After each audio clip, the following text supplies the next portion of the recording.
Okay, we left off Vavam and Beis.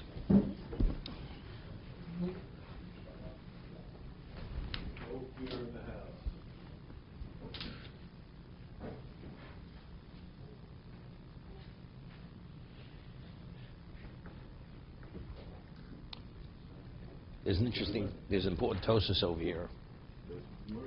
The Gemara says in Nochos that, and we rule this way, that mezuzah tzorach sirtut. If you ever take a look at mezuzah, the parchment in the mezuzah is scored. So before the sofer writes the mezuzah, first he scores it, he puts scratches in the parchment, and then he writes the mezuzah. What happens if you have mezuzah that doesn't have sirtut? It's not valid. It's a postal mezuzah. The Gemara says, mezuzah tzorach sirtut halach l'mishmi Sinai. It's based on halach l'mishmi Sinai. It's not in the text. It's like the Gemara says in Shabbos, that the tefillin have to be square, that you have to have a shin on each side of the shel rosh, that the tefillin have to be black. It's not explicit in the Torah. The Torah says totofos. What are totofos? Frontlets. We don't know exactly what it is. Halach l'mishmi Sinai. That's the basis for it. So mezuzah tzorach sirtut, that you have to score the parchment, halach l'mishmi Sinai. What about tefillin? Tefillin, the parchments in tefillin do not have sirtut. Do not have. What about a Sefer Torah? If you look Sefer Torah, it does have. What happens if you have a Sefer that does not have sirtut? Is it a valid Sefer Torah? The halacha is valid. It's considered a hidur. According to most Rishonim, it's a hidur. According to Rashi, it's halach l'mishmi Sinai. But according to most Rishonim, it's a hidur, because if it's scored, the sofer can write legibly. To write that all the lines should be straight. It's for the legibility of the writing. Okay. Much more. It's possible. If you do not have sirtut on a mezuzah, regardless of how perfect the writing is, it's possible. Not by Sefer Torah. By Sefer it's kosher. Okay. So meaning, if you have a Sefer Torah, just ask the sofer for a discount, but it's kosher. But mezuzah has no value whatsoever. So why? One second. So there's a question. Now, the Gemara says that Megillah Sota needs sirtut. You know, the Torah says that if a woman's suspected adulteress and she claims she's innocent, and the husband agrees to be mashker, to go through the process, so he writes, it says the Kohen writes the Megillah Sota, the writ of the Sota, obliterates in the water she drinks. The writ has to be scored. You need sirtut. So Torah says a shaila and Sota. What happens if you first write it and then you score it afterwards? Does the sirtut have to be a prerequisite to the writing? Or even if he wrote it first, as long as when you obliterate it, it's scored? So what's a Megillah Sota? A parchment that has the parsha of Sota, which is scored. So it is scored. Instead, is it a prerequisite to the writing? As long as it's a scored parchment with the text, that's sufficient. Wait. That's Tosa's question by Megillah Sota. Leaves it unresolved. What's the point? Scoring, or that it should be written straight, or no extra words? No, forget it. It's halach l'mishmi Sinai. It has nothing to do with straightness. Megillah Sota has to have sirtut. It's like mezuzah. Except Tosa has a shaila. Does it have to be pre-writing, or can it even be post-writing? Is it halacha in the Megillah, or is it halacha in the writing? That's the shaila. Do you have to write on a scored parchment? Or no? To be a Megillah Sota, the parchment has to be scored. So therefore, even if you score it afterwards, it's fine. It's valid. So Reb Kiva Eger asks a question, brings a proof, and Tosas leaves it unresolved. So evidently Tosas leaves it unresolved. It's not so simple that there's a proof somewhere in Shas what the halach is. So Reb Kiva Eger asks, it's an explicit Gemara in Menachos. The Gemara has a question that wants to bring a proof that mezuzah, it's a machlok tanoim. Does Megillah need sirtut or not? I thought we ruled that it does. We rule like the Tana holds Megillah mezuzah tzricha sirtut halach l'mishmi Sinai. But if you didn't have the Kabbalah, it wasn't part of your Masorah, okay? So it's machlok tanoim. So Gemara wants to bring a proof. The Gemara says that if you have a Sefer Torah that became posul, and you want to use the parsha of Shema and Vayim Shemoah from the Torah, you cannot use it. Why? Because we know that the kedusha of a Sefer Torah is greater than the kedusha of what of a mezuzah, and we have principle malim b'kodesh lo maridin. So to diminish the kedusha from Sefer Torah to mezuzah, it will be a problem. Or let's say you have tefillin. The kedusha's tefillin are greater than the kedusha's mezuzah, right? It's more practical, it's smaller. The parchment is a smaller parchment. So if you want to take the parchment of the tefillin, use it in mezuzah, you cannot. Why? Because malim b'kodesh lo maridin. Because we advance kedusha, we don't diminish kedusha. So Reb Kivega asks, but if you're of the opinion that whenever you need sirtut, it can even be done post-writing, what's the Gemara's question? So Gemara brings a right from there, so you see that you don't need sirtut. The Gemara wants proof from there that you see that you don't need sirtut. Because what does the Gemara have to say the reason why you can't use the tefillin for the mezuzah? Or the Sefer Torah of the mezuzah because it's not scored. And if it's not scored, you can't use it for mezuzah. But if you tell me you could score it even after the writing, what's the proof? So the Gemara has to say the only reason why you can't use the tefillin for the mezuzah is because malam b'kodesh lo maridin. But if not for that reason, you take that same parchment, score it after the writing, and use it for the mezuzah. But the Gemara brings it as a conclusive proof that you see the mezuzah does not need sirtut. So Gemara says a machlokes tanoim. But what's even the whole discussion? If there is a consideration that you could score it after the writing, what's the proof? You take them to the parsha from the mezuzah, from the tefillin, and score it after the writing. It's valid. So you see clearly that scoring is a prerequisite to the writing. It's halachah when you write it has to be scored. Reb Kivega leaves it unresolved. You hear Reb Kivega's question. Okay, it's not simple. Tosfos has an oversight. You understand? It's almost it's not simple. How do you know this is Sefer Torah that not to be written in Kisei? I don't want to get off track here. And we're not getting into calligraphy right now. Do some of the letters extend below the sirtut? They do go, definitely. So if you score it afterwards, wouldn't you wipe out the letters? Wouldn't you add some of the letters? Like a nun. If the nun would extend down. Just practically it sounds... Okay, let's talk about that. There's halacha, tefillin and mezuzah, you have to have kisidron. See, you didn't even realize what you were alluding to. You're alluding to his question.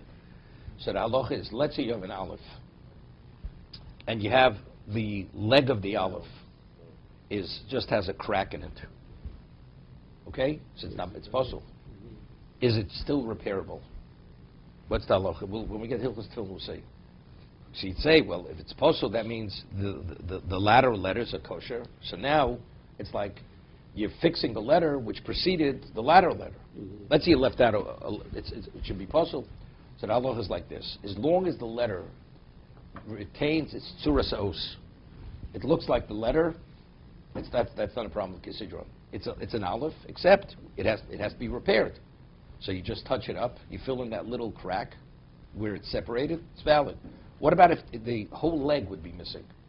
The aleph that's missing doesn't look like an aleph any longer. So it's not tzuras aleph. That's a problem. That's not kisidron. So it's not a problem. So even though you score it, it could still be repaired because it just has a crack. So it would still be valid. So the proof is a good proof. So what the Gemara says, I'll prove to you, it doesn't need sirtut, because if that's the case, tefillin don't have sirtut. But the only reason why it says you can't use tefillin mezuzah is because malam b'kodesh lo maridin, but if not for that, you could. So Reb Kivega asks, what's the problem? If you could score it after the writing, you score it afterwards. What's the proof? So evidently, see clearly, when you write mezuzah, it has to be written on a parchment that it's already scored. And he leaves it tzorachin, leaves it unresolved. Okay? Missing the whole leg of the aleph. Why is that? Because it doesn't look like an aleph any longer. So what do you have to do? Then You have to replace the whole parsha. There's only tefillin and mezuzah. Only by tefillin and mezuzah. That's why by Torah not. Kisidron is only the whole parsha has to be replaced, and tefillin too. You have one if it's really damaged badly, or sometimes you have, if people wonder why mezuzahs cost so much. You have certain types of parchments. They're called waxed parchments. They wax them because they wax it. There's a certain sheen on it. But because it's waxed, the ink, when you write on a waxed parchment, the ink doesn't absorb into the parchment as well. So you know what happens? Over time, it could just peel off. It's like slides off the wax. So when it slides off, you don't have a letter. If it absorbs with time, it dries out, it becomes brittle. So you have a slight crack. Crack can be touched up, it's not a problem. But if the letter actually doesn't exist any longer, because it just like slides off the parchment, it's puzzle. It can't be repaired. So it's better not to wax it. It's better, of course, it's better. So It doesn't look as nice also. If Torah is But the it's better. Mila, What? if Torah is more important, why is it Has that- greater kedusha. Why is it that we change the whole mezuzah and tefillin and not the Torah? It's halacha l'mishmisian. This is Gezeres HaKosov. One can be written out of order. No. And the other cannot be written out of order. When you write tefillin, it has to be written in the order that's it's in the Torah. The Torah doesn't say that. That criteria doesn't have to be met. Okay, so how do you answer Reb Akiva Eiger? It's a phenomenal question. So what I once said was, is a brisker Rav on the Rambam. The Rambam says that tefillin do not need sirtut. Why? The Rambam gives a reason. He says, because since it's covered, you put them in, you stitch it close, you never see it. It's not for reading. Tefillin is not for reading. Because the mechusin, that's why you don't need sirtut. Right? No, mezuzah is open. If the mezuzah would be open, it is. You could be able to read it. Mezuzah, you don't seal the mezuzah. It's not halach and sealing.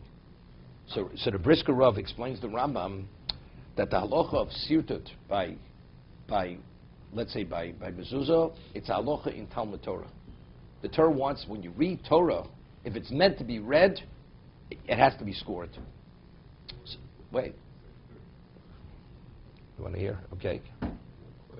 Everybody's thinking. Okay? No, which means when the Torah wants you, says explicitly you have to score it. In this particular thing, it's halacha in reading, because the Torah wants it to be read. Torah says even if not, first of all, Rashi holds Sefer Torah also has to be scored. Okay? But let's say most Rishonim says Tosa says it's purely a hitter. It's purely so the line should be legible. But if you hold that it's halacha l'mishmi Sinai, that means Torah, it's not possible. I mean, the Torah wants the mezuzah should be read. So if it's reading, it has to be written in a specific way. Okay? Now, Megillah Sota, when it has to be scored, it's not for the sake of reading. Because it's going to be obliterated. So what's Tosa's Shaila? This Tosa's question. But factually, the Kohen does read the Megillah Sota once. Before he obliterates it, he reads it. Right? He adjures it, he's mashbiah that she didn't commit adultery on various levels. So that's Tosa's Shaila.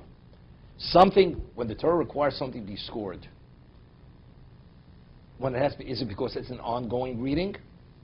Or Megillah Sota, which only is read once, then it's obliterated, maybe there, it's not a prerequisite. It's a halacha in the Megillah. The Megillah on which the parsha is written has to be scored. But it's not a prerequisite in the writing. When is it prerequisite in the writing? That's if the purpose of the writing is to be read. Be read means on a continuous basis.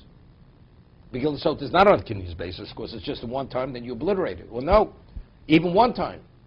Anything that has to be read has to be scored. If that's the case, you have to score it prior to the writing. That's why Tosafos leaves it unresolved. The Gemara in Menachos, when it has the Shaila of Mezuzah, there the scoring is clearly. It has to be pre. It has to be prior to the writing, because there it's halacha. It has to be read, continuously read. So therefore the Gemara has a good proof. I'll bring a proof that it doesn't need, because if that's the case, what's the consideration of using tefillin for mezuzah? Tefillin definitely is not scored. And what is it has to say? Because malam koshel maridin, the reason is it's not scored. And the truth is you can't do it afterwards.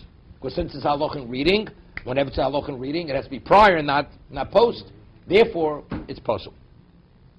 That's how I reconcile Tosas with the Gemara Menachos. And why Tosas had a Shiloh at Megillah Sota, which is not exactly like the writing of Mezuzah. But, Rabbi, one reads the Sefer Torah more often Has nothing to do with than it. the mezuzah. Doesn't make a difference. It's halacha should be Sinai. Let's see Tosas over here. So the Gemara says when Rav Yosef said, if you bring a get from Bovel, Teretz, one does have say funny nachtam. So the Gemara says, so Rav Yosef questioned his credibility as a posek. He said, firstly, is he credible? What was the question of his credibility? Because he sent a posuk, he wrote a posuk, and he didn't score the parchment. So evidently, you see, he's not fully proficient in what the halach is. That was Yosef's that's why he questioned his credibility.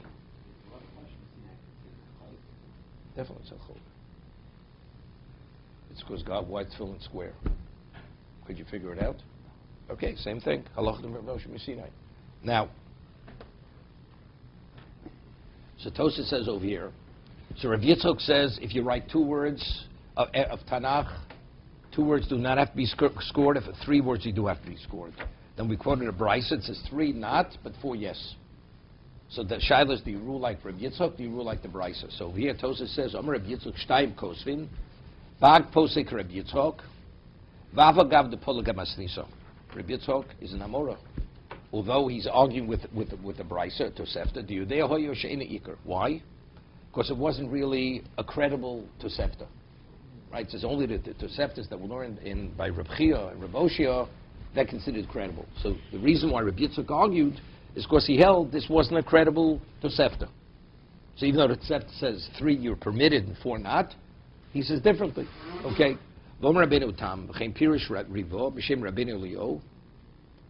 Now, it says when you write the pasuk, you have to score the parchment. The davka shemiskavid lichtov a pasuk l'drosha kihocha. I'll give you an example.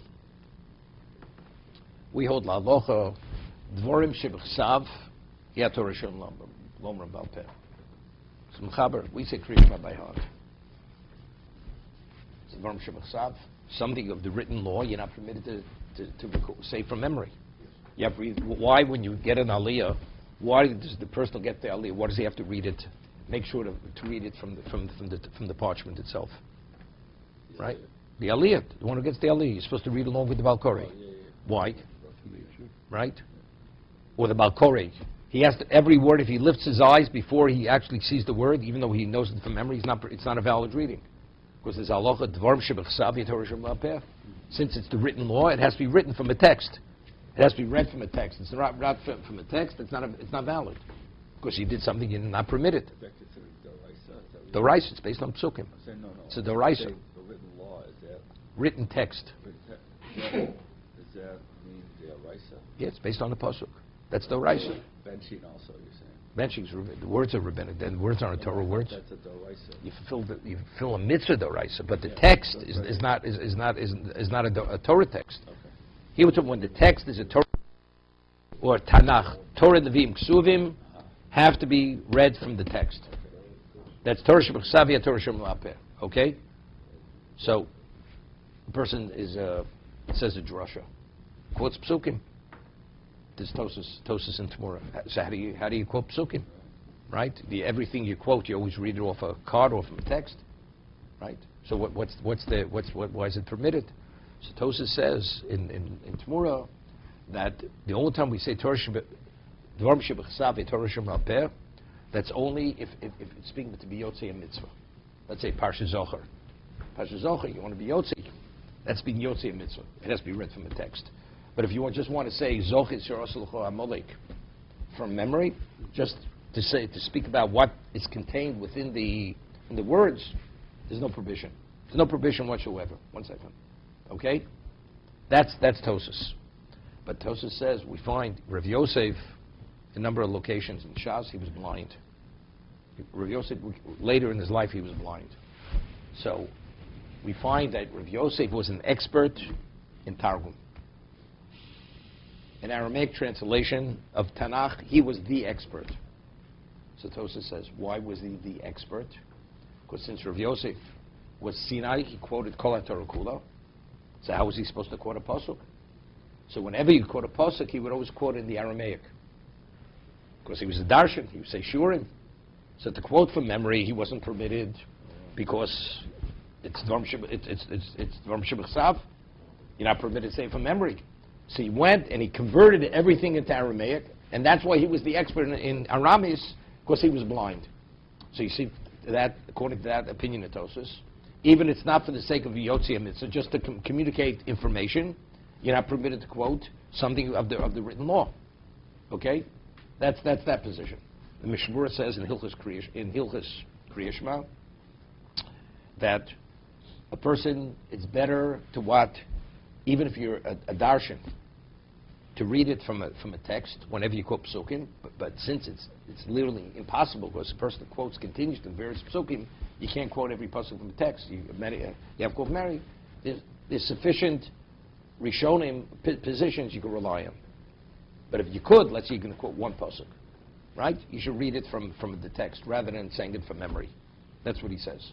But if you can quote multiple, it's impossible. Then you could quote from memory, rely on these other Rishonim. It's text, as long as it's written. It can be, it's written as long as it's written. Okay? Are we saying that's how the Surah was? When we brought down Torah top, It's always that's always the discussion. Okay? So now Tosas says that we say you have to simulate. So I'm just bringing it something similar to your. So Rabbeinu Tam, the Riva, they quote Rabbeinu Elio says, when are you not? When do you have? When you write something and it has to be scored, that's only if it's written for the sake of Torah. To extrapolate it from halacha, kihocha. Avo kishodam sholech igeres l'chavero mutar sheichtov losh b'lamikro k'dei lichtov l'oshen tzach v'lo sirtut. Let's say people they write a pasuk, like very often in the olden days when they print a sefer. Let's say the year was 1756. So they would say Shnas with the gematria, Broch v'atzlocha. They would write something like that. And numerically it was the same year as that particular year. So what did they write it? And they would quote a pasuk very often to allude to that particular year, because numerically that pasuk was the same numerical value as the year. So what are you writing the pasuk? It's not to communicate any Torah from it. It's loshen tzachus. It's to beautify it's to write in a more flowery way. Go ahead. We've established that sirtut has to be scored before it is written. The Torah. Like mezuzah. Yes. Now, can one score only one line and write and then proceed and score the other line? Right. Fine. 100% okay. Even by mezuzah you could do that. The whole parchment is that it could be before you write that line, it should be scored. So you could continue scoring as how many scoring? How many years? 7 days ago. Okay, we're going to skip Tosa a little bit. Vomer Rabbeinu Tam. Skip all the way about the narrow lines, about 3/4 down. Vomer Rabbeinu Tam. This is important. De'ein l'sarti tefillin al kol shita v'shita. Kid Omar alo b'Yushalmi perpem memadlikin. Tefillin should not be scored. Every line in tefillin should not be scored, as I said. Halachim Shibsein doesn't. So Rambam says, of course, it's not read. So Rabbeinu Tam says, why should it not be scored? Kid Omar Yushalmi perpem memadlikin. Famous kol apotem midavo seu nikra hedyot. Something that you're exempt from, and you do it, and it has no value, you consider it a fool. Hedyot is like you consider a very ordinary person. The Rambam says in the Shulchan Aruch that if a person sits in the sukkah when it's raining, the halacha mitzvahs potem in a sukkah. The person says, I want to be a tzaddik. Despite the fact it's raining, I'll sit there anyway. Rambam says, nikra hedyot. Because kol potem in adover, he quotes the Yerushalmi. If you're exempt, what are you trying to accomplish? You're not obligated. So from the point of easier. Right? Nikra hedyot. 1 second. Okay? But he says, al kol shita v'shita. V'oseu nikra hedyot. V'chemash bekom. It's rabbi to come hosa. Tefillin ain't tzrichen sirtut. Here, the Gemara says over there, tefillin do not need sirtut. No need scoring. Uporach me'odetanyo. Sefer Torah shebolo. Tefillin shebolo. Ein osen me'en mezuzis. Fishay moridim m'kedusha chamura kedusha kalo. You can't diminish it from a more advanced kedusha to a lesser kedusha. Homo reading osen v'mezuzah boi sirtut. Right? So that's the more Reb Kivega brings. Mezuzah, see mezuzah needs sirtut. Umishani tanoi. So Gemara says no, it's machlokes tanoim, and we rule that mezuzah does need. Umidlo mishani hocha b'mayaskinim mesutotin. One tomorrow answer very simple. The tefillin didn't need sirtut, but it happened to do it. So in the case where he happened to do it, why can't you use it for mezuzah? Because it's kedusha chamura to kedusha kala. It's a more advanced kedusha. You can't diminish it to a lesser kedusha. Want to answer that? What do we have to say? Tanoi. So evidently we see clearly. No, that if you're not supposed to do it, you don't do it. So to find a pair of tefillin that are scored, you're not going to find it. Because it's nikra hedjot.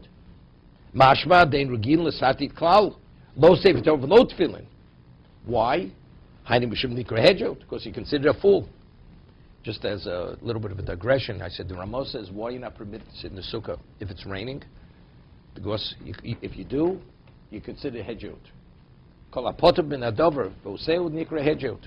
So if Torah says mitzdayer, you're not supposed, you have no obligation, don't be a tzaddik. You're a fool. Hedjot. But yet we find this halacha of ein mitzvah oseh.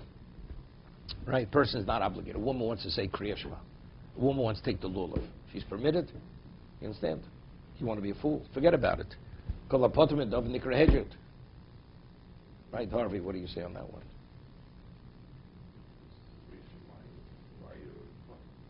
It's not a mitzvah, it's a mitzvah at that point. And it's a mitzvah to take a roll, even if you fuck it.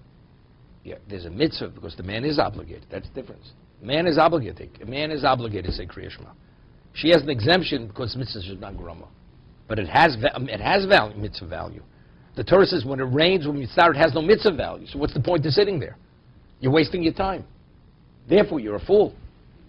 Wouldn't it be easier for... Right? When it's raining, it no longer has mitzvah. Kriya Shema, the Torah exempts a woman from Kriya Shema. Does it have? Of course, it has mitzvah value. The Torah just says you're not obligated. So if you want to do it, does it have value? Of course, it has value. But when it's raining, because a man today is a man obligated to take the. So the Torah, that's an exemption. We'll give you a dispensation. When it rains in the sukkah, it's not a dispensation. It has no relevance to the mitzvah. If you have a pair of tefillin with the corners chipped off, or it's not square, does it have any value with those tefillin? It has no value. When it's raining, the mitzvah has no relevance anymore. It's not a mitzvah. So what are you sitting there? You want to get drenched? Well, I want to be a tzaddik. You're a fool. It has no value. That's what's nikra hedjot. If you're not, it has no value to score the parchment. What's the point of scoring the parchment? Wouldn't it be easier for the cipher to do surtut when he's writing the film because they're so small, the parshas have to put it? Isn't it a benefit? We'll see in a moment. He's going to speak about it.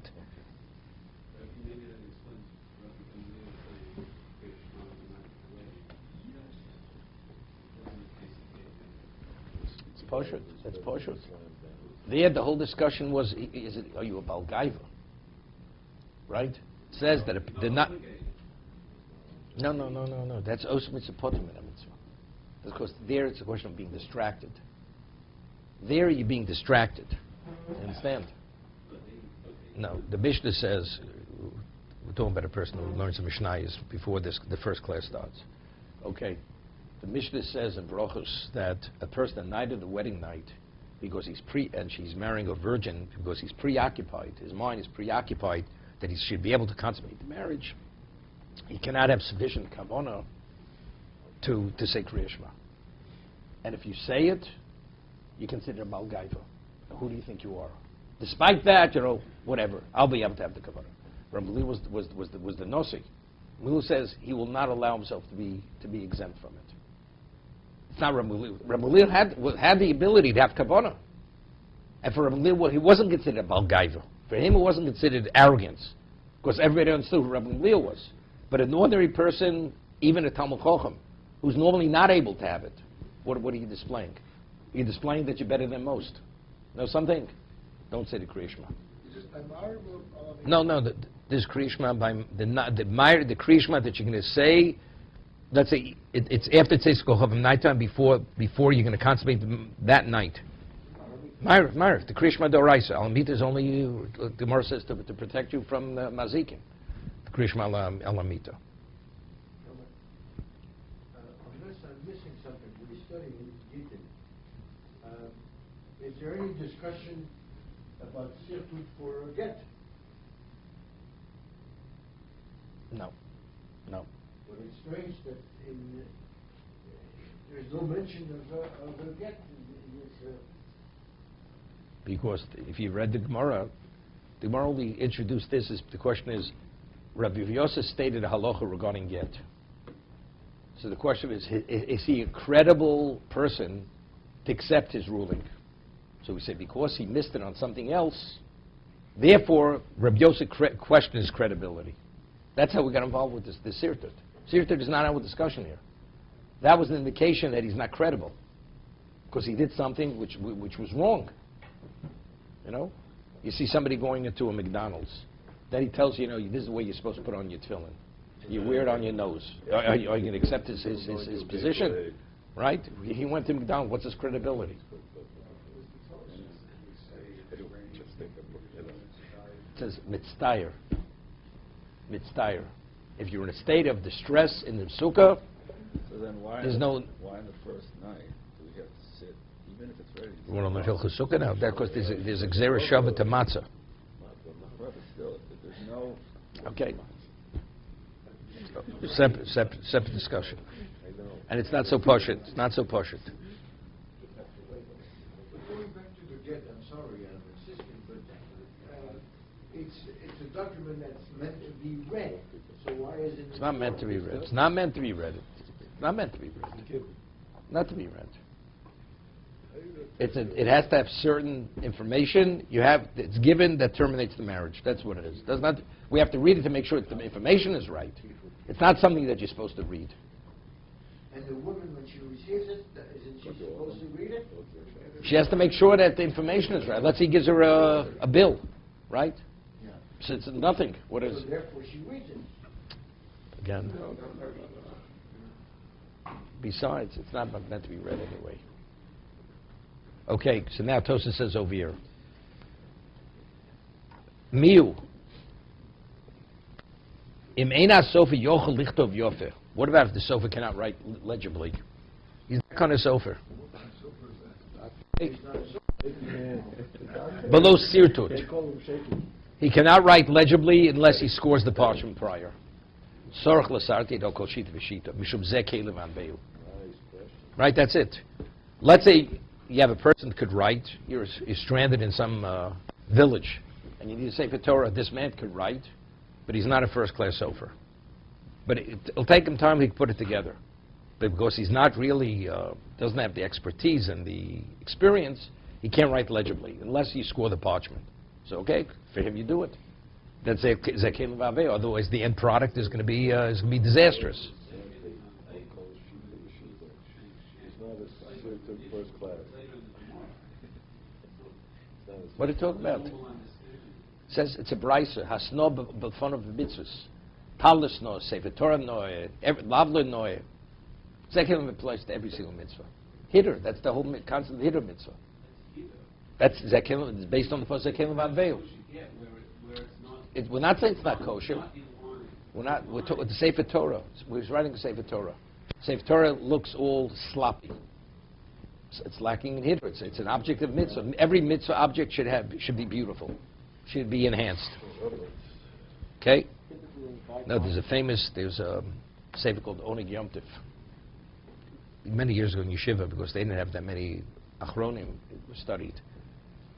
And he has over there. He says something. The Oneg Yom Tif, that if you sit in the sukkah when it rains, it's a Torah violation. Yeah? So it's much more serious than what the Ramah. The Ramah says Nikra Hedjot. He says you're in violation. It's a Torah. Why? What's a Torah violation? Because the Gemara says in Day and the Gemara says in Sukkah, it says Chagosov also Chag Lashem. So the Gemara says that Sukkah is equated to the Chagiga. Just as the Chagiga is the festival offering has Kedusha, the Atzei Sukkah, the walls, the Schach, have Kedusha. Have Kedusha. Kedusha is Korban. Kedusha is Korban. Except when you fulfill the mitzvah, that's what you're supposed to. Normally you're not permitted to benefit something that has Kedusha's Korban, that's consecrated. You're not permitted. So if you're fulfilling the mitzvah, that's the context of the mitzvah, fine. But what about if it's raining? Because mitzvah is potem in mitzvahs. And now you sit in the sukkah. So even though it may be dripping in, but it does provide some level of protection. So if you have any degree of benefit, and you're not fulfilling the mitzvah, what are you doing? You're benefiting something that's kedusha. So it's an istoraisa. It's me'ilah. You're not permitted to benefit from something that's consecrated. That's the famous Oneg Yom Tov. So he's saying it's much more serious than what the Ramo says. The Ramo says, based on Yisham Nikra Hedjot, you're considered a fool. Right? It has no value. So he said it has no value. So how are you permitted to be there? If there's any degree of benefit, you're benefiting from something that's consecrated. It's Me'ilah. It's the equivalent of Korban Chagiga. Therefore, he says it's a Torah violation. I'm confused. They're actually benefiting from this chap with the But that's the mitzvah. The Torah says we want you to benefit. The benefit despite the fact that it has Kedusha. Kedusha is Korban. But what about the Torah says we don't want you to sit in the sukkah? The mitzvah doesn't apply at this moment because it's mitzvah, because you're in a state of distress. So why are you sitting there? So there's no overriding factor. So what are you benefiting from? So if there's any degree of benefit, you're benefiting from something that's constant. It's a Torah violation. Yom Tov has to begin. For 8 days.